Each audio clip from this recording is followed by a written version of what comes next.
Hello YouTubers, and welcome to my first proper Doctor Who review. And in this review I'm going to be looking at The Snowmen, which aired on Christmas Day 2012. Now, bearing in mind this is just the first of a few I intend to do. If you like them, I'm more than happy to make more of these reviews, so leave a comment or two below. Maybe tell me what you thought of this story. Right, The Snowmen, Stephen Moffat's third Christmas special. He's written A Christmas Carol, which was alright in the beginning, but it went downhill slowly but surely. Then The Doctor, the Widow and the Wardrobe. Do I even need to explain why that was bad? But this one, I had high hopes for in the beginning, looking at all the trailers and the pictures available. I thought this was going to be better. Is it? It didn't quite meet my high expectations, let me put it that way. But first, let me just run through what they've changed for the 50th anniversary. There's the new intro, which looks great, although there were some sharp turns in it which were a bit off-putting. The new theme tune I really liked, and the fact that they brought back the Doctor's face. It sort of blended in with the nebulae around it. It doesn't stand out like the 80s ones. That's a nice touch. What I didn't like was the whole TARDIS thing at the end. Bit much, I think. You've got more than enough in this intro. Speaking of the TARDIS, there's the new interior, which looks fantastic. It's sort of a cross between the classic series console and the and it's got an industrial styling to it. It's what I'd call a steampunk TARDIS. Here's just a picture of the classic one, and you can see the similarities. Now I'll go on and talk about the characters. First of all, there's the Doctor. Matt Smith, great in the role as always, and it's interesting to see him taking on this persona of a Doctor in hiding. Although it doesn't quite live up to William Hartnell or Christopher Eccleston's portrayal of a Doctor who doesn't want to interfere. But that reminds me, isn't this what we should have got last Christmas after the wedding of River Song? Because the Doctor said he was going to step back into the shadows and not interfere. But the start of The Doctor, the Widow and the Wardrobe was him blowing up a spaceship and crashing down to Earth in a spacesuit. In terms of being big and noisy, that takes the biscuit. So, positioning wise, I would have preferred this last Christmas. One particular scene that I liked in the episode was when he looks in the mirror at himself and his bow tie, and he realises the sort of person he's turned into. A lonely, guilt-ridden old man who doesn't interfere with anything. If you think back to the classic series, none of the Time Lords wanted to interfere, and look at all the crap that happened behind their backs. It was for that reason the Doctor left Gallifrey in the first place, so that he could see the universe and possibly put some things right. It's from Clara's death onwards that he realises the universe still needs him. Now, I can sort of understand why he retired in the first place, because he suffered a terrible loss when it came to Amy and Rory, but they're still alive and well somewhere out there. And he's lost hundreds of companions before. What was so special about these two? One of them had serious issues, being Amy, and one of them was a bit dim and kept dying. What was so special about these two over companions like Sarah Jane and Leela? There's also that scene in the TARDIS where he says the universe doesn't care about him. Maybe that's because you're wiping everyone's memory of you, you idiot. But that's enough about the Doctor. Now I've got to talk about Clara Oswin Oswald, played by Jenna Louise Coleman. Now, you remember we were all surprised to see her in Asylum of the Daleks. While I'm not particularly fond of Clara, I think Jenna Louise Coleman is absolute dynamite in this role. I have my theories about where Moffat is going with this character, which I'll, if you want, put in another video as to where I think her character's going to go. But I sort of hope that the Clara we're going to get in the spring next year. I hope she's somewhat different to this character. And, well, both her accents were a bit annoying. I've got to say that.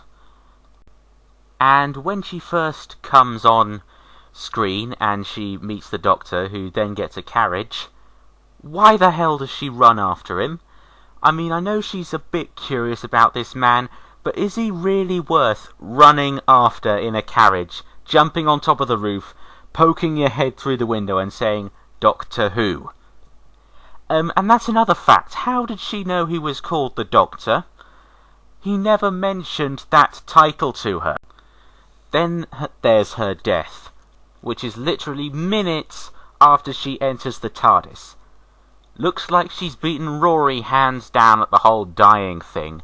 Stephen, there is only so many times you can kill a main character before it becomes yawnsome. And while we're still looking at this picture, I've got to say well done to the two child actors who played the children. Well done to them. Now, another reason I was hyped up for this episode was that it was bringing back 3 characters who gave it both barrels in A Good Man Goes to War. They were, of course, Niamh Macintosh as Madame Vastra, Dan Starkey as Commander Strax, and Catherine Stewart as Jenny Flint. I'll start by talking about Jenny, seeing as she gets the least moments out of these 3. We didn't learn that much about her in A Good Man Goes to War, and she doesn't have much screen time here either. But she does have the odd moments. I mean, the at your service bit at the beginning, that was a nice touch. Catherine Stewart does very good at playing the character, but unlike A Good Man Goes to War, she doesn't really get much of an opportunity to show how tough she is. Oh, and Jenny and Vastra are meant to be partners now? When did that happen? I mean, I haven't got anything against gay people or anything, but this is meant to be the Victorian era the story's set in. How and where the hell did they get married? Especially considering one of them is a freaking lizard. But the character, out of these 3 characters, Commander Strax is easily the funniest. And now, when I heard he was going to be in the Christmas special, I was like, my God, Moffat, there's only so many times you can kill and resurrect a character. Plus, you've got to give a reason as to why he's come back. The episode does briefly hint at it, but that's about it. It doesn't say who or how they did it, although I can assume it was Vastra. Although why she wants a Sontaran butler, I have no idea. But when I saw the Christmas special, joke after joke just made me laugh out loud. I mean, ah, sir, I think I've been run over by a cab. Stuff like that. Or, if you attempt to leave this premises, you will be annihilated. May I take your coat? So well done to Stephen Moffat for coming up with those jokes, and great work by Dan Starkey for bringing us such a great character in this episode. Last but not least, we have Madame Vastra. Now, she was my favourite character in A Good Man Goes to War, and with good reason. She, not only is she meant to be a great fighter, but she's also someone who can really get under the Doctor's skin, and she knows his strengths and potential weaknesses as well. She can tell the Doctor doesn't really want to retire, and she spent all this time trying to get him to go back to what he loves doing, and she doesn't want to see him quit, because she knows that there are people out there who still need his help. A bit disappointed that we didn't get to see her put her weapons to the test like she did in A Good Man Goes to War. She briefly tried to withdraw her sword and ended up getting punched by Dr. Simeon. Bit disappointing. Now, the humour that she comes out with, not as good as Strax's, but there is one line in particular that I like, when the maid answers the door and she says, "I'm a lizard woman and this is my wife." That, you could see Stephen Moffat's fingerprints all over that. And there was another scene that you could see his fingerprints all over. A scene that I thought was bonkers. That scene was when she interrogates Clara. Clara has to answer Madame Vastra's questions with only one word each. Why? Well, they give a reason why, but it's a completely stupid reason, saying that liars just say word after word after word. Well, if Clara can only answer your questions with just one word at a time, how the hell is she meant to tell you anything? And, well, she has to come up with just one word to persuade the Doctor. And while I admit it's a clever twist, by saying pond, when the Doctor hears that could mean absolutely anything to him. He could think, oh, Amy and Rory have come back. Also, on a side note, stop changing Vastra's mask. In A Good Man Goes to War, Niamh McIntosh had a dark green Silurian mask. Then in the trailers, she had the same one she wore when she was playing Commander Reshtak. Now she's back with a different mask that's a completely different shade of green. She's not a chameleon. But where the story really starts to suffer is the villains, the snowmen. Now, unlike most people, when I first saw the pictures of these guys, I thought, God, these snowmen are terrifying. Stephen Moffat might actually be giving us a scary monster for a change. Then I watched the episode, and they are completely wasted. All they do after they've been built is eat a few people, and after that they don't kill anyone else. The heroes don't even bother fighting them. All these snowmen do is stand around, gnashing their teeth, and eventually melt. Come the hell on! Now, I did some background research on the Great Intelligence, the main villain, and it turns out that was what controlled the Yeti in The Abominable Snowmen and The Web of Fear back in the 1960s. The Yeti is the monster I'm just showing you now, which is basically based on The Abominable Snowmen. Why we didn't have them back, I don't know. Now, I haven't seen The Abominable Snowmen or The Web of Fear, so I'm afraid I can't do a comparison. But if you think the snowmen themselves are a big waste, look at Dr. Simeon, played by Richard E. Grant. Richard E. Grant is an actor whose talent you do not want to waste.